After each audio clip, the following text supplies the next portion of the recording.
Rectangular current carrying frame या loop है और उसे ये 3D स्पेस में इस तरह से रखा गया है कि इसका जो प्लेन, तो आपको इसके ऊपर टॉर्क बताना है कि टॉर्क कितना लगेगा।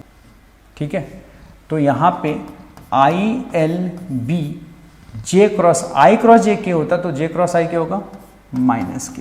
इधर फोर्स लगेगा। मान लेते हैं इस फोर्स को F1 वेक्टर, तो F1 यहां पे लग रहा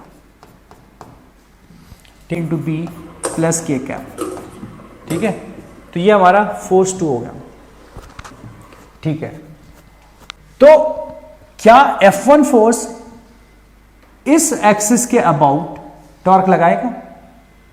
तो ये अल्टीमेटली टॉर्क में कन्वर्ट, ड्रॉ किया हुआ कोई भी लाइन मैग्नेटिक फील्ड की क्या होगा, परपेंडिकुलर होगा।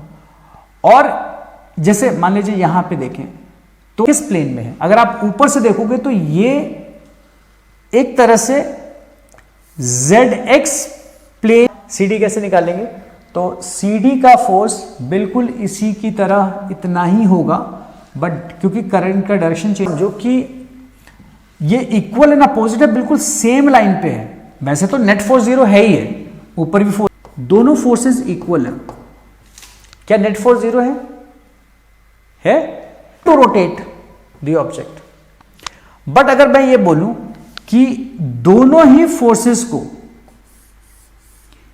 एक ही लाइन पे हो, BC की लेंथ नजर आएगी या BC ऐसे देखूंगा तो सिर्फ एक टिप नजर आएगा? क्या नजर आएगा बताओ?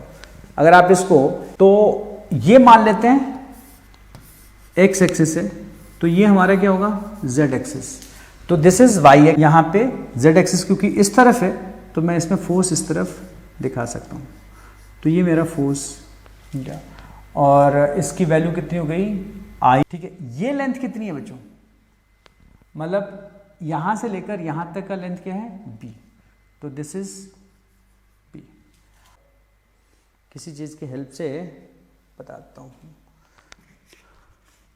ठीक है, ये मान लीजिए ऐड कर देता हूं, तो इसका एरिया वेक्टर या तो इधर होगा, यानी कि मैग्नेटिक मोमेंट या तो इस तरफ होगा या फिर इस तरफ होगा। अब ये बताओ कि इसमें सेंस ऑफ करंट कैसा है?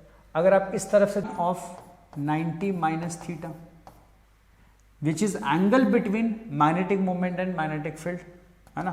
तो ILB किसका मैग्नीट्यूड है देखा जाए तो ये म्यू क्रॉस B का मैग्नीट्यूड है ना, जिसको आप टॉर्क कह रहे हो, है ना। तो टॉर्क का मैग्नीट्यूड निकाला। अब टॉर्क का मॉडुलस हटा दें